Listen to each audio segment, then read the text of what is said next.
Welcome back, everybody, to Too Much Popcorn, the movie review podcast where Jimmy and I watch a movie and then we sit down and we talk about it. We talk about things we liked, things we didn't like, and ultimately we try and come to a decision. Not a collective decision. Sometimes it's an opposed decision, but a decision nonetheless, both of us, whether we think you, the viewers, the listeners, should watch the movie. Yeah, that's right. We try to give you a recommendation, not based off of a score, not some kind of lettering grading system, but just telling you, do we think the movie we watched was worth your time to also watch that movie?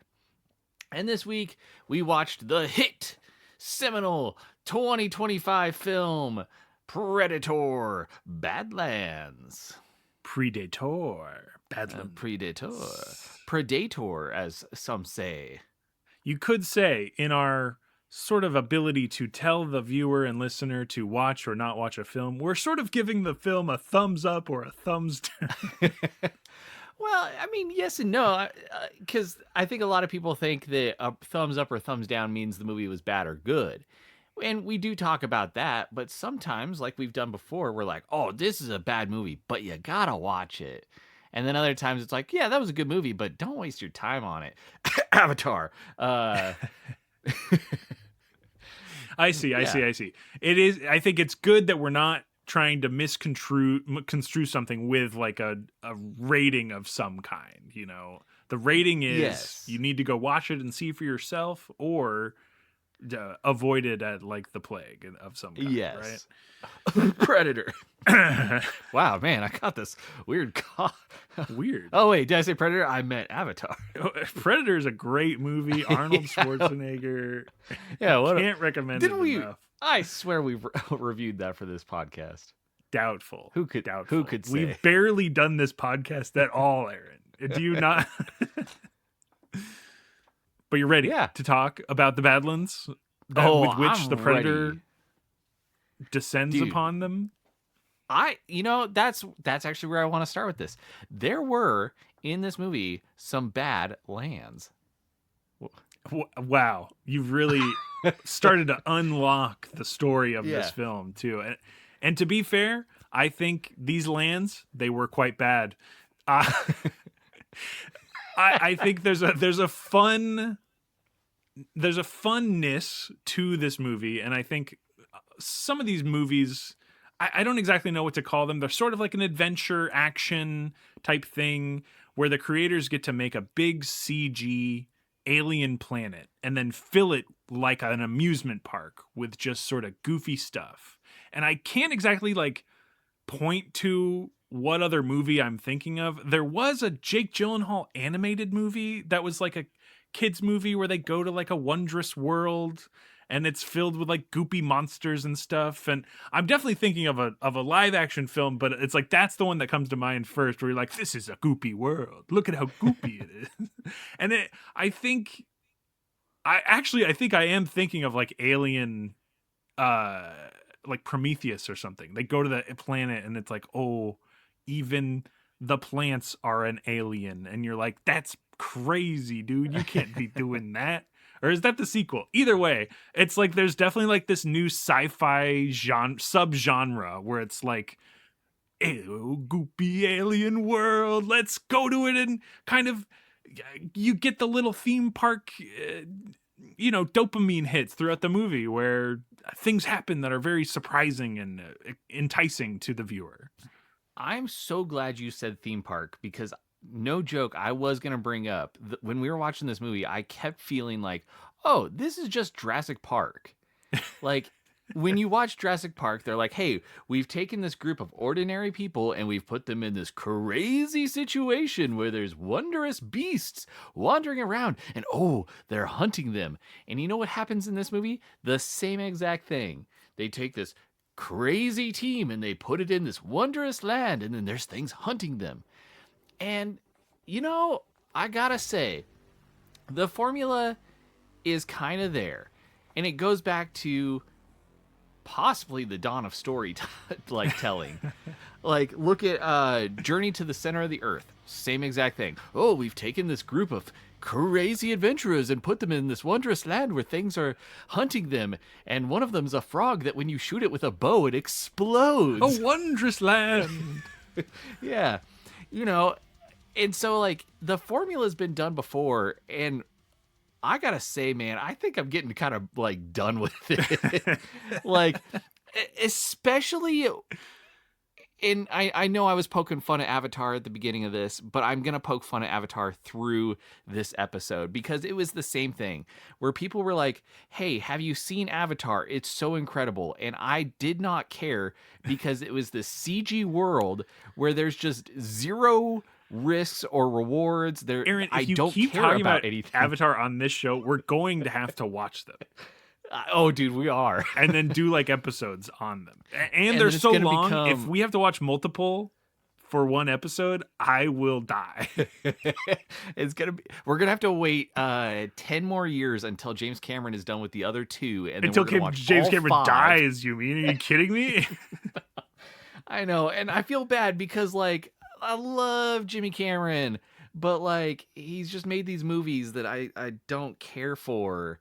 And, you know, this podcast is just going to become a hate fest on Avatar. And he's never going to come on our podcast. I feel like this isn't even the first episode where you've been like, hey, remember fucking Avatar? And I'm like, you got to stop it. Jim's going to fly down in a helicopter and fucking eviscerate. Submarine. He's going to fly down in a submarine. Somewhere he's going to be coming up or he's going to be coming down. Yeah. No, it's just... When there's especially these lands where it's all CG and it's filled with all these CG monsters, you know, they bring one out and they're like, whoa, here's this CG monster. And I'm just like, yeah, that's okay. And they're like, whoa, look, here's this other one. And it's King like, Kong? Yep. It's Peter Jackson's King Kong? Even Peter Jackson's... Okay, that one's a little bit different. They put those guys in that pit and those bugs started eating people's heads. That was creepy. That shit's fucking crazy, dude. That shit fucking blows your mind because you're like, is this happening in this movie right now? And then they fucking like eat Jack Black and shit. It's crazy. And King Kong is a great counterpoint to this formula where I think what I don't care for in this is everything just feels like it's something to one up the other one and like be this spectacle. To like, ooh, look, now there's this thing in this tree. But nothing has like an interconnected ecology to it that makes any fucking sense. And a perfect point in this movie was the grass, the glass grass that's so sharp and it cuts everything up. So, you know, we're following our Yautja friend and he's trying to track down this beast, but he sees this other one that he wants to kill first. And he comes to this glass grass and the AI is like, oh, don't touch that. It'll cut you. But every other creature is just walking through the grass and is not fazed by it. It's like there's zero impact on it and it makes no sense. It's just spectacle. And then you look in the distance and then there's crazy mountains next to, you know, grasslands, and like the ecology itself doesn't make sense. And it's so like I just hate these worlds that don't make any like sense when you look at them visually. They are filled with creatures that I don't care about. Yeah, I don't know. I think that's why it's Badlands plural, because it's like there's multiple lands, then they're sort of disparately broken up by sort of biome and, you know, major fauna and flora and stuff like that. And again, it's where the theme park of it all comes to me in like big neon letters where you're like, come see the saw blade grass, it'll cut you good. And then there's like the very first thing they encounter is like the fucking tree vine grasping thing that is limited to its biome. And you're like, are we in already like a science experiment? Somebody has like cordoned off like, this is your pen and you may not leave this area. else you will die. And it's like, it's never explained that maybe there's like, it's inherent in my brain that there's like a core of these things and they can only stretch out so far. But then they kind of like swipe at each other like they have like minds of their own, like Territory, yeah. get out of here, you're in my hunting zone. So it's like, I think a big problem that I had with this film is they did introduce a constant barrage of new animals and plants and everything that wants to kill this guy, and I'm like, that's cool. That should be. They call this planet Death, like the Predator clan and the Predators as a whole, like, call this planet Death. Like, you die when you come here. That's pretty important. Everything should be, want to kill you. But the problem, and I agree with you, is there's no groundwork laid to connect any of it in a believable manner. And even the small bits of effort that they do try, like the big tentacle monster that's trying to eat him in the trees, it comes out into the razor grass, and I think it bleeds. Like, I think there's a little yellow splash of blood, and I'm like, it is injured, but not enough to really slow it down, I guess.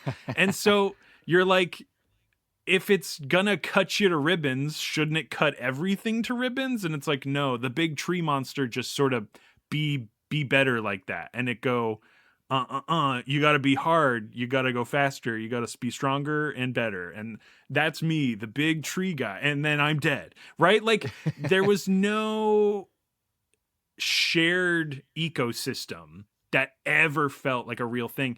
And it continues throughout the film in continually like beating you over the head with like, this is a very unsafe place. Look off in the distance. Is that a fucking worm from Dune? Worm, oh my god, that's crazy. He's hanging off of a mountain. And then it's like the movie happens and he's like, you're gonna encounter one guy here, and then actually when the plot's happening, it's just the Kalisk. Like, everyone was Yeah. super eviscerated in this area, and it was just the Kalisk, actually. All the plants and sort of other animals in here are just like, let the Kalisk do it over here. This is the Kalisk zone. It's like you're Mario and you jump into a painting, or you're a character in a video game and you jump into a zone, and then it's like the boss HP bar shows up and you're just like, oh no. Yeah. Is this a Monster Hunter game? The like, Kalisk. I've encountered the Kalisk. Yeah. It gave me video gamey, theme park vibes. But I think that's the problem, is if I'm in the video game and I have a zone, then it's like the mechanics of a video game and being able to have control of that mean that when you're done with that zone and you move on, you feel good about that, because you're like, I've succeeded here and done something, and it was me. But when you're just watching Deck, this oh so crafty little short, my little guy, my little Short predator, king, do his thing, like, there's just less payoff, because I think this movie has the problem of being like, predators are really badass. This small one, don't worry, he'll be cool too by the end of the movie. Just you wait. And I'm like, fucking no. He should be cool now. He's a predator. Yeah, I don't want to follow the D-list tier predator. I want to follow the coolest guy. Show me the coolest guy and put him on a mission. But it's also like, I think it's fine if it's not the coolest guy, right? Like, I'm conflicted because I'm like, predators could have less cool guys that become cool guys. But why is he like so uncool? Like, they make him just so uncool because they're like, when he's cool, you'll really regret thinking he's uncool. And I'm like, I'm not gonna. He's still kind of goofy. Yeah, even at the end when he like wins his fight, it's like, yeah, kind of on a technicality, like, you kind of cheated.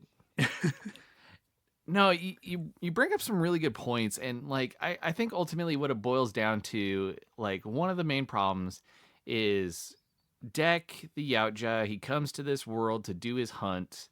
to get honor for his family and to, get his cape to be cool because cool guys wear capes. And It's a he's put on cloak. this he's put on this planet full of all these bad lands, and they're just a MacGuffin. And like you take out any of these creatures that he fought, whether it's the vine things or that thing that was up in the trees or even the Kalisk itself, the big bad thing that he's here to kill. It was all a MacGuffin. You replace it with literally anything else. You replace it with the unrendered version of itself, and it doesn't matter. you know, like he's here to kill the Kalisk. He has to kill other things along the way, but that doesn't matter. None of those things matter that he has to kill. It does at the end when you find out like, oh, he took parts of each thing and then made it better to make himself better. And it's like, no, that didn't matter. Nothing did. Uh, you could have took everything out and put Velociraptors from Jurassic World in there, and it all would have been the same exact thing. Uh, I, and yeah. I think there's an additional problem by being like MacGuffin, like swappable in this way as well, is that the way that they utilized these set pieces or these, creature of the day, creature of the month type things is it's a flash in the pan while it's happening. There's that specific instance I'm thinking of is the blue caterpillar that explodes. It happens for 1 second. He's messing around with it and he throws it and it explodes and he's like, wow, that's cool. And then you're like, that's going to come back in some way while that's happening. And then when it does come back, it's for just like a one-off MacGuffin gag that doesn't matter either. yeah, It's like, so this part of the movie that you've shown me doesn't need to exist. And then the second part where you're utilizing the thing also doesn't need to exist. So what part of the movie actually needs to be there? And you go, any of the parts with the robots, I guess, kind of. which sucks. I, Honestly, it's pretty bad. I see. I think ultimately it boils down to the parts that needed to be in this movie were the parts with the Kalisk itself. He said to his brother, "Hey, I'm going to go there to kill the Kalisk." He goes to the planet. His task is to kill the Kalisk. He lands right next to the Kalisk den and he's like, I'm doing Yeah, I'm literally. Oh, I'm doing it. I'm under leveled, but I'm doing it. Yeah. The movie itself, the story arc very much is the hero's journey. He's starting out at the bare minimum, and then he's going to learn to make himself tougher, and he gets a group of crazy B-list friends to help him out along the way, and then he faces some challenges and learns about himself along the way. And it was all very hero's journey, which can be done really well in a lot of movies. This just wasn't it, where it was just like, the point of this movie is to show you that this guy's kind of a loser, and then he's going to get better by the end, like you said. And I don't know if it was that I just wasn't connecting with him. I don't know if it was just like the fact that it was a digital face giving me uncanny valley and therefore making me unable to connect with him. Contributes. Yeah, I don't know. I didn't care about Deck, the character, and so therefore I didn't care about his journey. Therefore, I didn't care about the times that he was interacting with the environment and or the Kalisk itself. He's just bad. Yeah. I don't know. And like at least when Jake Sully's on screen, I think I connect with Jake Sully a little bit more. You mean you see him? I see him. see He connects his ponytail to a big horse, and I'm like, whoa! I see He you. connected his ponytail. uh, and therefore things have more risk and reward. But yeah, in this, it was just like, oh hey, the Kalisk is gonna hit him with its big tail. Okay, well if he does, I don't fucking care. Okay, so we bring in Elle Fanning, the robot torso, for first half of the film, right? We have to buddy cop duo comedy for some of this, right? Uh-huh. And then of course, Thea, Elle's first character, is sisters with another robot because they're both sensitive and have feelings from Mother. Mother.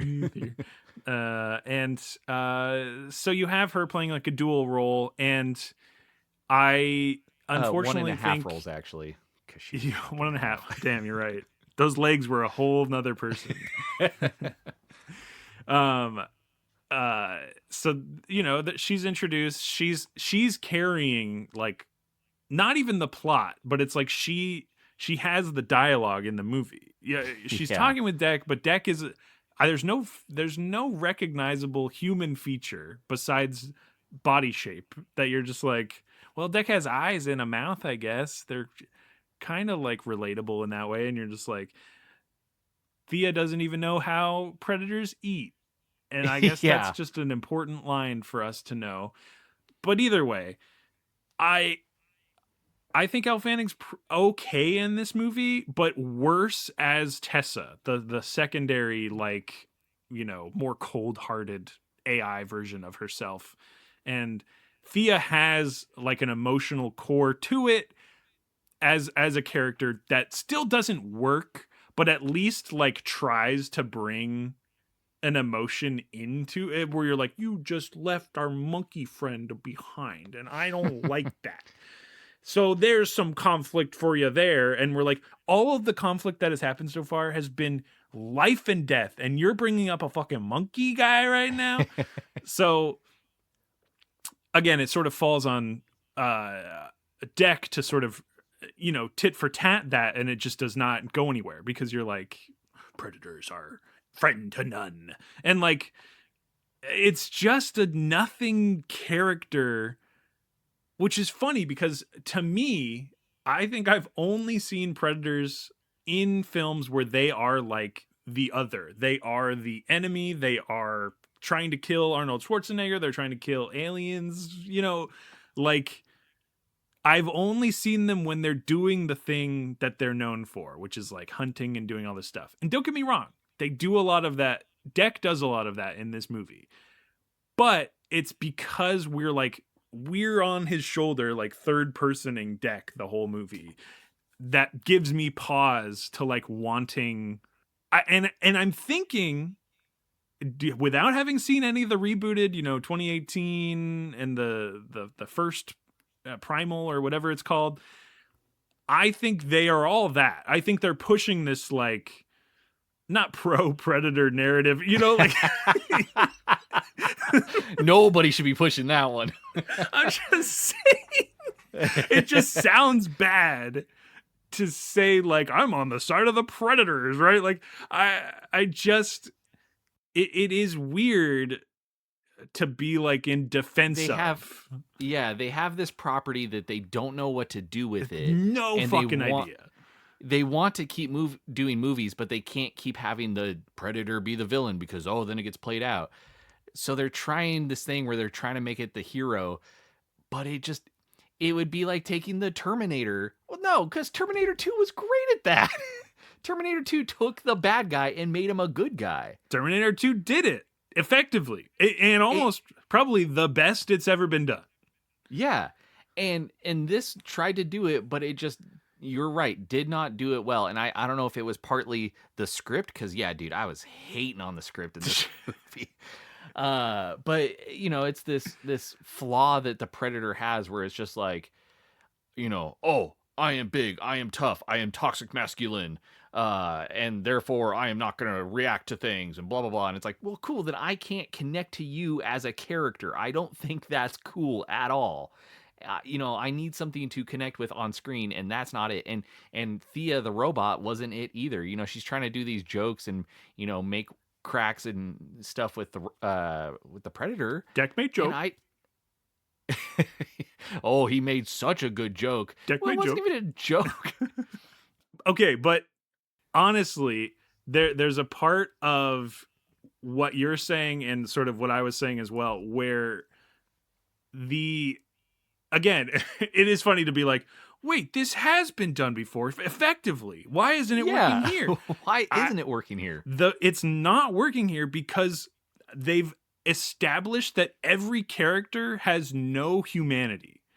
Yes. Deck, and again, Deck is learning, and the fact that he takes Thea along at all is a huge step against the like toxic predator masculinity, like archetypal like thing that he is this like solo, we hunt alone, this is my thing, suck my cock, like the fact that that is the core of what Deck is, and he, without question, after being saved by Thea, is like, I guess I do need help because I'm kind of bad.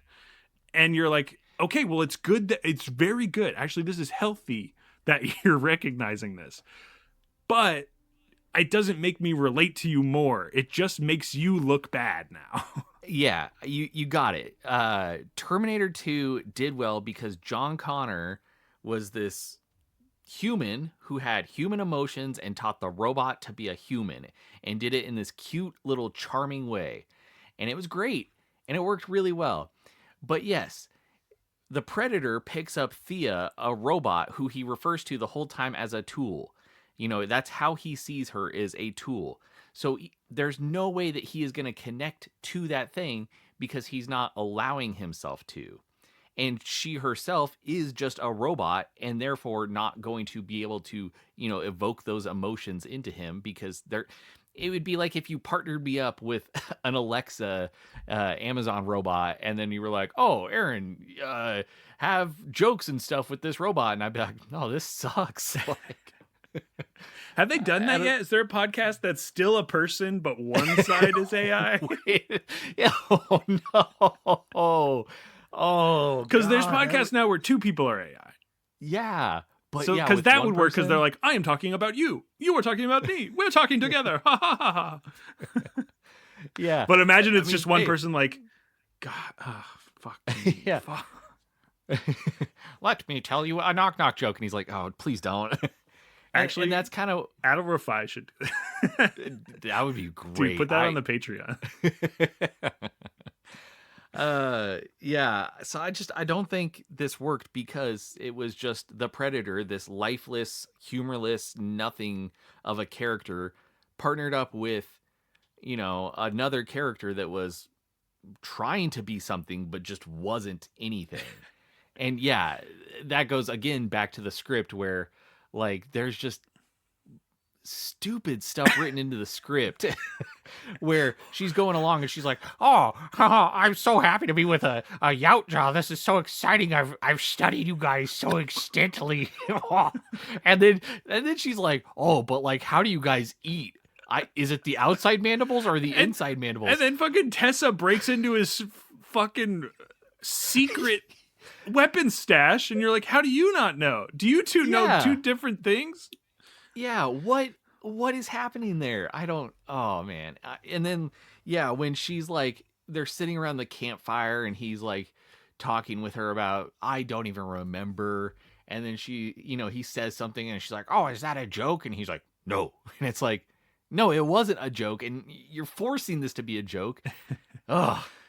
I think it goes beyond even script and dialogue and everything like that. When we were watching it, there was that specific moment where they're fighting Tessa, the big bad, who ends up being like the biggest bad in her robot mech, and she picks up the box, and then he bled on it and is on the other side, like obviously, like she picks it up and it's like, whoa, he's not behind it. Yeah, you picked up the thing that he's on. Like that's how climbing works.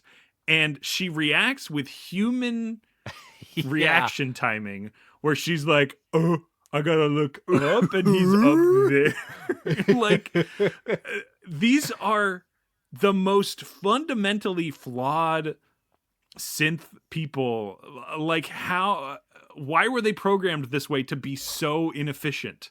And even I didn't even like, while watching it, I thought in my brain like, wow, even their base is sort of like disorganized, and like there's boxes that are like askew and stuff. I'm like, are they not precision are they not tools?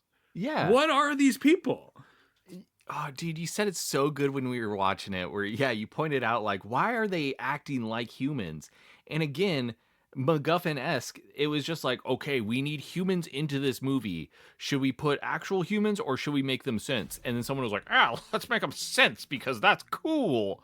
And it was like, yeah, that's great. Let's make them synths. Do you make But it like why? PG-13 if there's no like human death? I think that was part, or like, oh, we have to make the Predator relatable to the human audience, but if he's killing humans, then he's not gonna be relatable That's a because then they're no-no. gonna be, yeah, I don't know. No, That he's might just have going been to what it kill the was. human surrogate. That Yeah, still is the most human thing on screen. It still is. and so there was no reason for these things to be synths, and again, to make them their, because they should have been synths. They should have been top of the line, zip zap zop, milliseconds processing on these things. But there was no reason for them to be acting as dumb and as bad at their jobs as they were. And it was so contrary to everything you've seen in every Predator / Alien movie, where the Weyland-Yutani group makes these synths that are top of the line. They can't be distinguished from humans because they're so advanced. And then it was just these guys who are like, oh, he's speaking Yautja. What is he saying? I can't translate that. And then the other synth, is like, oh, well, I can translate that. That's great. And you're like, why? I There was no guess they reason. have different data packs depending on like what task they're given. Like, oh, she's the empathetic learning one, so she needs all the like known languages of the universe. What do the other ones need? English Bare minimum. and shooting and and Yeah. sometimes doing pipetting. One of them, I swear, was in a little lab doing a little pipetting, but only that one had that pipetting skill. All the other ones have a sort of locked carrying boxes around skill set. And then you're gonna go to tell me like, oh hey, there's these synthoid kill teams that run entire facilities on planets and gather these equipments for Weyland-Yutani. So then how does that connect to Aliens when they were like, hey, we're gonna take the human colonial marines and put them into the most caustic situation they could be in? Oh, shouldn't they have just put the synths into that? This was so And that's the thing too, is like, I'm glad I don't immediately, like, I recognize the name, right? Like Weyland-Yutani. I'm like, it's known enough that I understand it's in that lore canon, like of the Alien Predator universe type thing. But I'm like, I don't really know what they're doing. So at least I sort of am like limiting myself to just like, they make AI that's stupid and dumb and reacts slower than people. And they think independently, but also don't in some cases, and yada yada. Like, there's an element where having less information was helpful to me in this case, because I'm like, I don't know, they're a bad company. They're pretty bad at what they're doing. If this is their whole thing, their whole setup is just send a bunch of synths to planets, and then they have like a AI talk to them that's like, good job, you did it. I'm your mom. Yeah, see, it was so interesting because like I've seen, I think, almost everything in the Alien franchise now, including Prometheus and all that. And to see all of that where it's always these human explorers going out and trying to wayfare in the space, and then they run into these crazy aliens and stuff. This was so contrary to that, and it felt so like anachronistic to the concept. And then with them being just really bad synths, it was just bad to watch because, like we just keep saying, I didn't connect to them. Predators ripping through these guys at the end of the movie, and I'm just like, yeah, I don't care, I guess. Dude, I even cared more in Romulus, in Alien Romulus, when that synth dies. You're like, Yeah, I'm sad. I'm yeah. sad now. And again, because there's humans with him, and there's human connection, and there's risks and It's the rewards. connections that matter in those Yeah. instances for those characters, for sure. Yeah. And, I didn't get that from Thea or Tessa. And I also didn't really the script left me high and dry when it was like, okay, they broke into the Kalisk den at some point in the movie before Yautja gets there. and then one of them gets ripped in half, and the other gets beaten up, and then taken back to the facility somewhere off planet somehow. And then I don't think it's off planet though. I thought it was, because no, I think it was didn't, where she was rebuilt. Yeah, I don't know. But see, that wasn't really talked about. And then now my big problem with them already going to the Yautja den and then leaving and then coming back to it in the movie is that the den was like just up that hill. Like yeah, it wasn't like a big like this is the apex predator that regenerates its body and like could live indefinitely and no, we're in the Yautja zone. It lives in that hobbit hole. And you're like, what? Yeah. That's it? And they're like, oh, we're having trouble getting them. Why? Ask for more robots. Like, it's just in there. Yeah. And then you know how you get him later on? You get one of the Yautja devices that freezes him. Why didn't you have something like that to begin with? Or you get just something steal it like with the Yautja? You didn't go like, oh, we have an infinitely regenerating thing, and we're trying one tactic is we shoot it. Yeah, we go in there and grab it with our bare hands. And we shoot it, and then we shove it in a box. A box, and that was our one plan. And we're AI. We're infinitely smart AI. What? What? Yeah. No, you've not shown this in the film. The AI being dumb is, I think, what makes all of this fall apart too. Is you're just like, why are they dumb? And then with that too, I think the other thing that fell apart with the AI is in the movie, Tessa is the bad one, and then Thea is the good one. But there's no reason for that at all. No. Tessa gets taken back to the facility and then I guess reset. And then when she's reset, she's bad.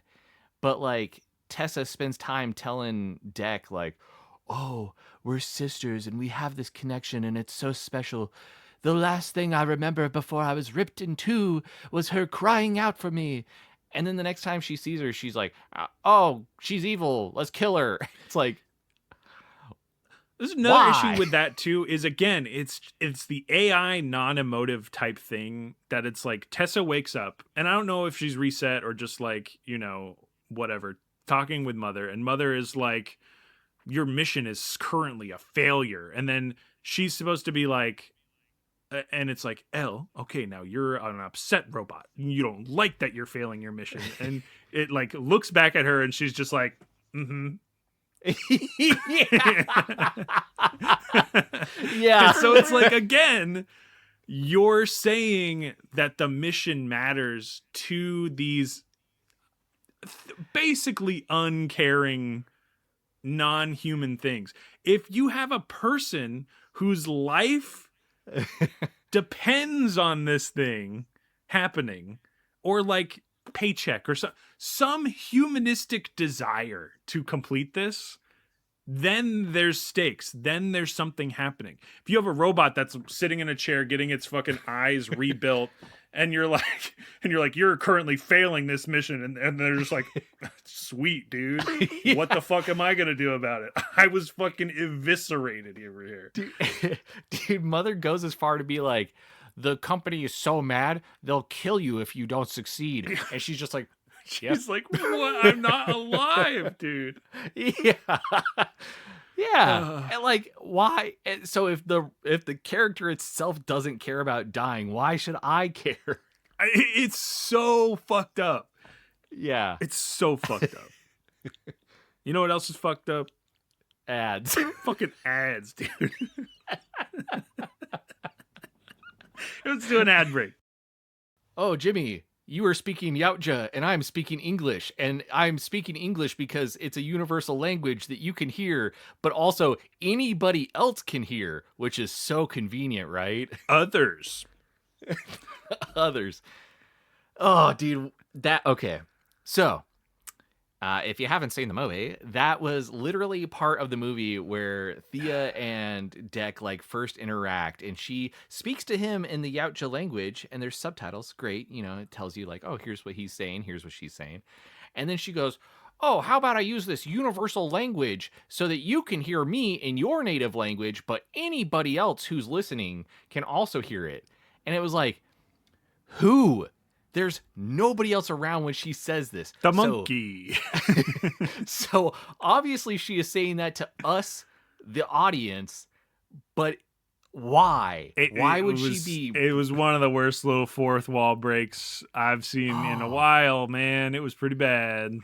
And I gotta tell you, I've seen plenty of movies where it starts in some other language and there's subtitles, and you're like, oh man, am I gonna have to read subtitles the whole time? As if I don't watch every movie with subtitles. I can't read. And then they do some like cute little visual or auditory thing on screen, and then or like a fade, or they do something. Yeah.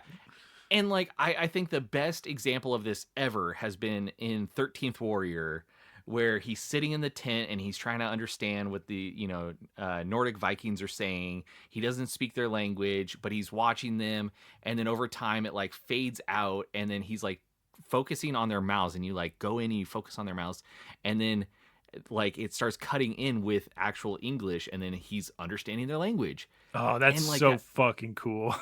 Dude, it was done so well. And all they had to do was have Thea speak to him in Yautja, and then as she is speaking to him, it does a similar thing where it just fades in and out into motherfucker. She's English. An AI. Give us the UI like HUD output of the translation thing happening, and then just do it. Yeah, and because then it just goes to having her speaking English to him, and then him speaking Yautja to her, and it was stupid because why would she be speaking English to him? Why would it be what that he's others? Hearing something different? I mean, when we were watching the movie, I pointed up at the fucking flying monster like, that guy? So that he can understand us? He's up there just like, oh, they're speaking Yautja. Oh, okay, they're plotting and planning down there. I better get on it. Oh, he's telling her the thing about the spines putting toxin Shit, into him. I gotta find some more mud cakes to throw down there. Yeah. It was unexcusable. I've been abdicated to as an audience member by movies. Hey, this is unobtainium. It's the hardest material to get in the galaxy. See, you bring up unobtainium way too much. You gotta stop. It's burned. This is gonna be my new unobtainium, dude. This one burned me so bad to be like, oh, it's so you can understand me and so anybody else. Dude, the little fish from Hitchhiker's Guide. The little fish from Hitchhiker's Guide. Yeah. They pull it out, and then it does the cute little into the Hitchhiker's Guide, and the Hitchhiker's Guide goes, oh yeah, that's a babblefish. Yeah. And here's how it works. And then they put in the ear, and then he hears them. Exactly. That was beautiful. That worked so well. Yeah. It's been done great in many other films. It was not done great here. She could have had like a little dart that she shot him with that injected him with a thing that he could understand English. And then he sounds like Daniel Craig, and you're like, what? Or Vin Diesel. I am dead. Oh man. Egregiously bad. And I'm almost like saying that was so bad. I am trying to think back at like what was good in this movie. And I can think of a couple things. I really, really liked. I'm kind of going to work backwards from what we watched. It near the end, there is that sequence where Dek utilizes the ship, raises it up a bit, and it's shooting the dust back at their father, and it's interacting with the cloaking device and pelting it with the little rocks and stuff as like a tactic to still see through the cloaking. And I'm like, this works really well. Like this ingenuity and this scene is really, really good right now. And I'm trying to work back from that. I'm like, what else?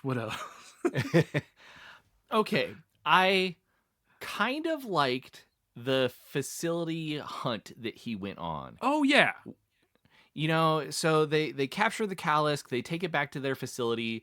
They show the big facility, and I even said, "Oh, dude, it'd be cool if he spent the rest of the movie going through and one by one taking out dudes, You did say it. a la a Predator." And then they did it. And was it perfect? No. Was it good? Eh. Like what makes the first Predator great? It's got the Jaws effect. You don't see the thing for so long. You're wondering what's out there. This thing's going one by one and hunting down the top tier operators that are going through this jungle, and the thing is imposing. And when I said I want Deck, to go through the facility and do this, that's what I wanted. I wanted him to be sneaking and shooting things. And he did that at some points, but then there was other times where he's going through and he's like, I'm doing some cool John Wick maneuvers and flipping guys and stabbing other guys. And, I'm not really that sneaky. And it was like, that's not cool. and the most egregious was when there's there's like 20 or 30 of the synths. Oh, no. And they're converging on his location, and he's just sitting there in the open, and he's converging them into this hallway where he's placed all these little traps for them that are going to explode and kill them all. And he's just sitting there, and they all walk up to him with their guns, and they're just like, and then they just stand there and look at him with guns pointed at him. And then he just sits there. And there's this weird pause where nobody's doing anything. And they should have just shot him. Yeah, they should have been like up in like a little sniper's nest and be like, got him. Yeah. Wow. Which goes back to like, what was their point with him? Like, Mother's kind of like, oh, he's a danger to the mission. And Tessa's like, yeah, he is. Do we kill him? Do we capture him? So again, I think there was a short circuiting in their their AI, right? Where like Tessa says, hey, Mother, this Yautja, dead. No longer a problem. He's dead. And then Mother's like, all right, sending the signal. Yautja dead. No longer a threat. And then everyone gets like, Yautja no longer a threat. No, Yautja, it's like a ticker board of like, and they go up and it's like, this guy's not a threat. Yeah. Like, okay. It just doesn't make any sense because it had to be something like that where they're just like, Yautja, that's not in our data banks. Or they're like looking at him like, we don't even know what this is. It could be something we want to capture. Like, it just didn't make any sense. So my whole brain is like, I don't know, make it make sense so that they're all going to die anyways. It doesn't matter. Yeah. And I don't care that they don't die. It didn't matter. Yeah. It didn't matter. They're all faceless. They're all the same. They're all nothing. It was just... Anyways, that was a part that we loved. No, I am trying to think like him feeding the little things and then it being like, I'm your friendly shoulder robot now was fun. I really liked that. I was trying to think of if there was anything funny in it, but I think it was just me sort of. I don't think there was anything actually funny in this movie. I was trying to find it. Because I could find it, and I could not. They tried to shoehorn humor in here several times, and each time I was like, "You don't do that." Don't. They tried, and it's funny because I did see where it's like you can point at it and you go, "That's a joke." Yeah, and then you're like, "But it there's didn't even laughing. You cannot laugh at it." It didn't even like get out of me the That's funny. Not even. And yeah. I was like, I'm going to do my hardest to not acknowledge that. Yeah, you did really well because I think even I was like, oh no, even Aaron didn't make me laugh about how unfunny it was. Yeah. I don't know. There is the one point where they're camping and he's sitting there with Bud and Bud's like, monkeying the little actions that he's doing. And then he holds up his big laser sword to try and be tough. And you said, "Oh, hold up a stick." And then Bud holds up the little flaming stick, and it was kind of funny. The little flaming stick. I was more surprised. I was delighted in that moment. That's the thing. It's like I liked it. It brought me delight that a thing that I said was going to happen happened. And on top of it, there was something else. Yes. They got me with the little flame, and I was like, Yeah. see, now that's fun. And Because if Bud had just like held up the stick and it was just a plain stick, I would have zero reaction. But yeah, the fact that it was on fire was like, okay, yep, they got it. they put in a That little was- effort for the red. For the red, it was Yeah. good. And it was right after that moment too, where Deck just walks away from Bud the monkey, and then again, Thea gets mad about this because they That's needed what she to did. do something. But Yeah. Deck walking away was just like, it's asleep. Like, what do you want me to do? Wake it up? I don't know what it's gonna do. It's a creature. What? Yeah. Like there was no acknowledgement of why it was leaving, other than just like, we don't need this thing anymore. And I'm like, that's fine, because I was like, I don't know what it's here for. I know. See, they introduced Bud, and I was like, they're doing this for comic relief because they need something in the movie to be comic relief. And so I was like, please don't let Bud be the comic relief. And they leave Bud, and I was like, oh, Bud's gonna find him in a little bit, Smeagol-esque, and then like follow him around for the rest of the movie. Nope. They just left Bud, and I was like, hey, you know what? Props on them for literally just being that's like... the thing. There's some character, rebuffing of the tropes there. And then, Bud shows up back in a little poncho, and you're like, little Grogu moment happening. You know what? The little poncho was... where they're trying to sneak on board the ship, and they're like, how do we do it? And she looks at the ponchos, and I was like, oh, please put him in a poncho and sit on his shoulders. Please, two Buds in a poncho on top of each other's shoulders. Yeah. Which, if they had put Thea on top of his shoulders and then like walked into the ship, yep, that would have gotten me. That would have been redeeming. That would have been good. And they're looking up at her like, wow, you're tall. Yeah. Get but him. the fact that they put him into a little poncho was good. It was good. Again, It was did good. not laugh. Yeah. I liked it. I was delighted. Yeah. I was delighted. I liked that they did a thing. And it was the same thing, right? Where you're expecting a thing, and then you pan over and it's Bud doing something, maybe something else. And you're like, well, now I don't know what to expect with this guy. That's crazy. I love that I can't expect. He's a very unexpected little guy. Yeah, the one synth like says to Thea, he's like, what do we do with the animal? And you're like expecting like Bud to be over there like rolling around or something, and it's like, no, it's him in a poncho. Exactly. Yeah, it's like Bud just like, knuckle dragging along like. But see, I stand by. I think it would have been much funnier if the synth is talking to Thea, and he's like, oh, I just don't trust you. There's something off about you. Oh yeah, I know. There's something weird about you. And then he like looks over at Bud, and he's like, hello, sir, and just like totally. Oh yes.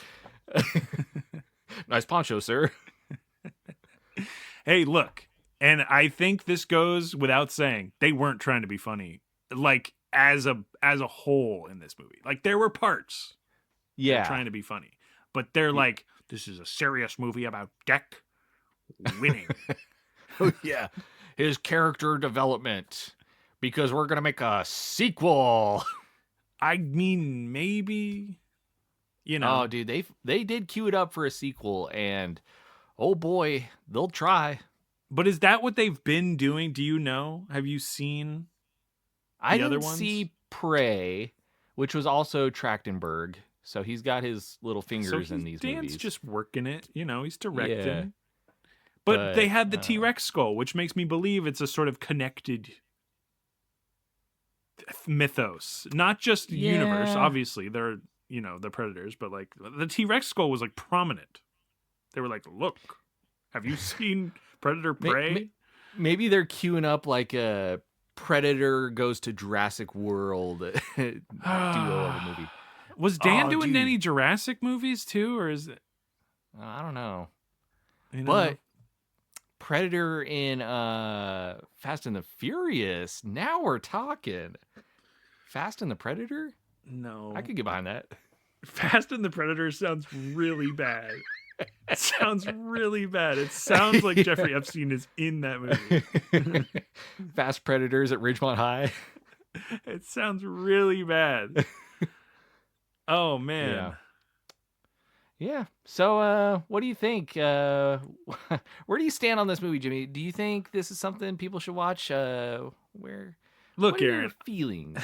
I couldn't even get through a full thought of what I liked about the movie. So so my obvious answer is this is a not watch. I cannot recommend you watch this movie. I I overall did not like it. I I again, I'm trying to, even in this moment, think of something that I quite truly enjoyed. Delight is different. Delight comes Yes. from the theme park aspect. Oh, oh, the ride, the event, the big top tent. I've entered it. They're putting a lion through the hoop. They're cutting. Oh, that was the thing. They cut its head off, and then it regrows all of its tendons and stitches itself back together. And I'm like, that is visually such a cool thing that you are doing here, and it delights me that you've done this. I do not like it. This is a not watch for me, Aaron. What is it for you? Well, like I said before, there are bad movies where I do end up telling people, like, hey, I know this one's bad, but there's something in it that makes me want to recommend this to you, that I think it's worth your time Those to do watch this movie. exist. Yes. There's something that's bad about it that is still enjoyable in some way. This is not one of those movies. This movie is just bad. And I'm take the lands out of it and just call it Predator: bad. Because in 1 year's time, when we're trying to remember if we've seen this movie, I'm going to say we have. It's Predator, the bad one. It just sucked. And I'm like, oh, Predator bad. Right. There was Predator 1, that's the good one, and then there was Predator bad. They've already named it with our thought on it. Yeah. Trachtenberg, thank you for naming this one so that we don't forget that this one was the bad one. Maybe name the next one Goodlands, and I'll have different views on it. Predator Holy Lands. Predator Holy War. Yeah, I don't know. Yeah, obviously we just talked about it for an hour. There was so much I did not like about this movie, and a lot of it comes down to the writing. The writing just stank so much, from the whole theme of the movie to the plot to the dialogue between the characters to the fact that nothing made sense and it just stank. The hero I don't care about, the villains I don't care about. There's nothing redeemable to me in this movie. It was a whole nothing of a movie. It was all a MacGuffin. You take out the villains, you take out the planet, you replace it with literally everything else. You could put Jake Sully in this movie and put it on Pandora, and it would have been the same exact thing. I'd be giving it the same review. I was trying to think, does John Carter on Mars ring a vibe with this one? I feel like the John Carter movie has this badness associated with it that also I see in this movie to a degree. But again, and I think it's important that you mentioned that the script and the story and the themes don't work. And I think that sucks because it's true, and it sucks especially for this movie, but I like the theme that it did not do well, but I like the theme of a found family and a, rejecting of a cultural norm, and those exist in this film as a failure to trying to actually have that work as an analogy for those things. Because it's you are the weak one in this tribe, and you are rejecting toxic masculinity by embracing this woman figure and also this other thing, and then at the end you're gonna fight your mother or whatever. But again, and it's I love a found family. I think all D&D campaigns are essentially rejecting, you find a bunch of orphans and you throw them together and then you're it's a found family, So it's shit, that's a good theme. It sucks here. They fucked it up so bad. Yeah. Dude, they fucked it up so bad that by the end, when, he's confronting his father, and, his father's like, maybe now I have found some respect for you. And then he's like, well, no, because I have found a family. Before he even said it, I was like, please don't let it be that I have found a family in this weird dog that I found and an Amazon Alexa. Like, absolutely. Like, it sucked. Did he literally say, like, I have a clan already? Yeah. Like, that was the line, and I was like, fucking hell. And it's a weird dog that you kind of don't like, and an Amazon Alexa that you don't like. Like, this is my Tool clan? and Bud, my monkey friend, who's big now. Damn, big they now. got big. He did a Groot from that third one. Dude, Bud got so big, man. He was on my ship. He was fucking eating everything. Crazy, yeah, what were Bud. they fucking feeding him? Yeah, no, it just... So that stank too. I didn't even hit on like the fact that, you know, oftentimes like one of the things that redeems a movie for me and will make me want to tell someone to watch it is like there's some kind of cool visual in it that I'm like, okay, you got to see it for this visual. And there was nothing in there like that. Like, I'll give Jimmy C this. Pandora, pretty visually interesting. When those cool little floaty guys come down and land on Jake Sully, I was like, all right, very nice. Way of Water, very beautiful water. Still I like haven't seen that one. I'm still one for however many. I've only seen Avatar 3 now. Well, luckily we do a podcast where we watch movies. But point being, when they like, you know, did that pan up after Deck lands on whatever this planet was called, Genna. Oh, Genna. Yeah. Because one pronounced it with a soft G, like GIF, and then the other pronounced it with a hard G, like GIF. Wait, did Wen say Genna? Yeah. Thea said Genna at one point, and I was like, what? It's probably Genna then. It's probably Genna, but I'm gonna forget that at some point. It doesn't matter. It doesn't matter. So, yeah, you know, they pan up and they show Genna. They got this cool worm hanging off of a mountain. And I'm like, I don't care. It's too far away. I don't care. Nothing here is visually interesting. There was no point where there was cool lighting or like a cinematic effect. Even when he chops the Callisk head off and it does the grow back, I was like, oh, okay. Like, very, you know, a lot of CG went into that. I'm sure somebody worked really hard on that and did a lot of work. I still think it looked pretty cool. I reacted. You did, and like I was like, I didn't have that. Like, it wasn't enough for me to be like, oh, okay, you got to watch this because they do this really cool. Rebuild. It's not that cool. That one, watch the clip. Yeah, and then even one of the things I didn't talk about, but I'm gonna do it now, is like the stunts sucked. There was oh man, all the fighting was really clunky. It was bad. I want to give them props for trying to do things in camera with practical effects of having a dude in a suit do the stunts. Dude in a suit. I want to give them those props, but they blew it because he looks clunky. He's flying around and you're like, that guy's on wires. I can tell. It sucks. They do too many wire shots too. There's that one where he's being blown back because of like the force of the ship and it's a slow-mo wire pull back and I'm like, we're on this shot way too long for it to look this bad. This was not as hard hitting as you thought it was, guys. And that's not to say that I'm not. If you're a movie exec out there, I'm not telling you to comp things with CG instead of practical effects. Put practical effects in your movie. Do the wire shots. The wire pulls are cool. Wire jumps, very cool. I've seen them done really well in movies. This was not it. He like floated up to things or like he floated around things. Well, he's a predator. The way that his legs would pendulum around something as he was holding on to something did not work with the physics of what I assume physics should be in this planet. And it looked visually disgusting. And then the difference between the body and the, like, you know, I don't know, the feet, you could tell he was wearing prosthetic feet. The hair was prosthetic. You could tell that too. It just sucked. It was a letdown. But again, I didn't have high expectations. The movie's called Predator Bad. So I sort of looked at it Predator Bad.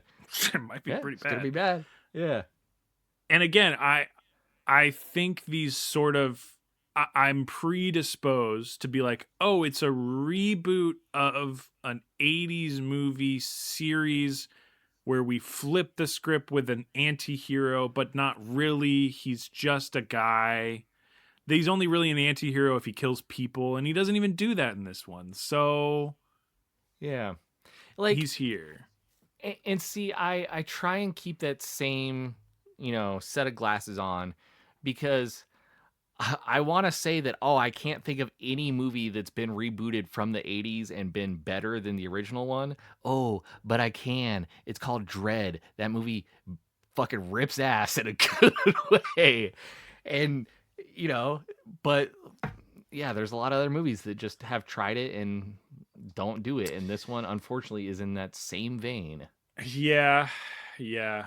I think some people could find the enjoyment in this, but it's definitely, yeah, I am not seeing it. And if our constant barrage of not being able to find good things to talk about, and even Aaron starting with a thing that we kind of liked and then it devolving into another conversation about things we didn't like, if that is not a sort of warning, right? Like, you can listen to our show and be like, hey, I don't respect these men's opinions. I'm going to go watch this movie anyway. Yeah. That's fine. If you come crawling back to me, though, and you didn't like the movie, then maybe. Yeah. No, this isn't us trying to be like, oh, we're right or we're wrong. This is literally just us saying, here's things that we liked, here's things that we didn't like. Hey, maybe you should watch the movie too. And, we had a consensus mode on this one. Mode. And Aaron, I'm because of how brutal I felt like we did not like this movie. Again, I'm trying to find things that I liked, and I'm coming up. No, I'm coming up dry. I don't You're coming up Milhouse. Know what I liked. Do you have any way to definitively make this movie better? Because I would watch Predator Goodlands if it were good. Is it? And for me, my thought is take away the theme park aspect. Everything is trying to kill him all the time, and it does not cease. It is the things in the trees come down, they're wrapping him up and trying to kill him, and then something else comes in and kills those things. And then he's running away from that, and he trips in the grass, and he gets all cut up, and he's fucking bleeding all over this grass, and there's blood going everywhere. And then the fucking thing from the tree grabs him and pulls him back up here, and then the monkey thing saves him, and then, it's like it had to be a constant onslaught of just absolute mayhem. And people die. I think there's people on the planet and they are murdered, in mass. Okay, hear me out. So instead of this weird, beginning where he's trying to gain his brother's, favor, and then he's trying to gain his dad's favor. Oh, absolutely and then scrap that. Absolutely. Get rid of that. It's the three of them on this planet together. Similar to Aliens versus Predator. There were 3 predators in that movie working together. So this is a clan who has come together to work to make this man or this boy into a man. They're here on the hunt with him to guide him into manhood. That is actually fantastic because then there is an emotional connection you could resonate with. You're like, these people love this runt. This runt that is a disgrace. And it's like you get that dynamic of it's like the dad being really upset, we gotta fix this fucking boy, and then kill the dad, something like that happens. They're hunting the Kalisk, and they have to go through different trials on this planet to find and hunt the Kalisk down, and different things ultimately end up killing. I'm imagining it's Deck, the dad, a brother, and one red shirt extra. So. One by one, each is killed in different ways because the planet is literally the death planet. They said it, Genna, the death planet. It kills everything that goes there. And so you show that this is a death planet by actually killing characters. So kill the red shirt extra, kill the brother, kill the dad, And then Deck is left alone on this planet by himself. And he's like, oh my God, I don't know what to do. I feel so left out. And then he finds Thea. And Thea helps him to hunt down the Kalisk. And then he, can find Bud even. And then those three team up. They hunt down the Kalisk down to its lair, which is being onslaughted by humans. And then he has to go in, hunt the humans down in the same way. I'm good with that. They can keep that. Thea betrays him. He has an ice thing on him. Fucking, she knows it because she's a smart AI, and she uses it to freeze both of them at the same time. Yep. So she...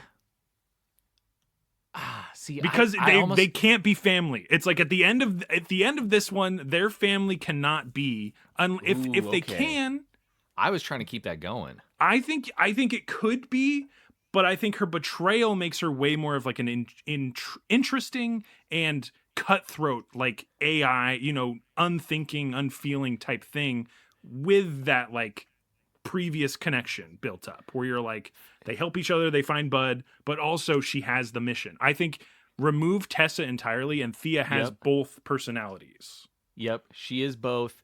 They both live in her, and she can't control that. As like a duality to her character anyways, because she would be the one AI. She would have the mission mode and the like Thea mode. And you would sort of like Gollum. You kind of have a little Gollum aspect going. Got a little Gollum, and that's fine. Gollum That's fine. Keep and you know what? They already had a little Gollum in here anyway, so we're keeping it in there. Yeah, I think this is already feeling like, you have like way more stakes if he goes with his family who like cares about him and wants him to succeed. So then Thea betrays him, calls down the execs from Wayland Yutani. They're coming to pick up this thing and take it back so they can go do their research on it. He, breaks out of his cryo sleep. The execs are literally about to land down and they're about to get the Kalisk. He kills the Kalisk. Boom. He did what he wanted to. Gets the kill on the Kalisk. The execs are like, oh my God, he can't have done that. That was our way of, getting more profit shares and shareholder returns. They then are like, we got to kill him. And then he goes to kill them. One of them gets away. He pursues them into space. Sequel. Nah, that's pretty good. I'd watch that. That's pretty good. Yeah. I'd watch that. That's Predator, good. Good lands. Good lands. Dude, you're right though. Is Alien vs Predator not canon then because they like fight in a pack for the trial, or is it because they're in a trial, which is why it's like they go to that location? I would assume that it's canon that that's how they fight, is they go to the trial together. And I don't know. I feel like that would specifically like, nah, we didn't really do that. I don't know, because like the whole thing is like Predator 2, the Danny Glover one. They show that a predator has an alien skull, and then that's what created Alien versus Predator to begin with. And then Alien versus Predator became this whole thing that was canon tying the two together. Isn't there a second Alien versus Predator? Requiem, yeah. That stinks so bad. Right, but isn't that also multiple Predators? Or was it just multiple aliens? I know it was multiple aliens. I can't remember if it's multiple. Remember either. Yeah, I know... Oh, because one of them gets the face hugger in the first one, and then there's the Predalien in the second one. Predalien's in the second one. Yeah. It's not that big of a deal. But there we go. I think our consensus mode has evolved into we wanted it to be better, so we tried to make it better. Yeah. Anyway, Predator Goodlands 2030. Look out for that release. Dan, hit us up. We're just a font of ideas here at Too Much Popcorn. Or, steal our ideas, because what are we going to do? What are we going to do? Is fucking claim copyright on a YouTube video or whatever? Nah, probably not. Nah, probably can't. Not. He's got lawyers. Probably not. He's got lawyers. He's got $80 million from this movie alone, so. Predator, lawyer lands. Predator. Content. Content strike Copyright lands. struck. Copyright lands. Either way, thank you so much for listening. And, let us know if you end up watching a movie or not watching. And then, I don't know. People don't use comments or whatever anymore on our videos, but you get it. You get it. If you want to. If you got different views, let us hear them. Let us know what movie to watch instead of Predator Badlands. Because remember, we got that amazing, movie suggestion for that mystery movie we watched. Yeah. And then they're Big shout out for whoever told us to do that. But see, you told us to do a thing and then we did it because we're sheep. So yeah, we'll do it. We'll do it.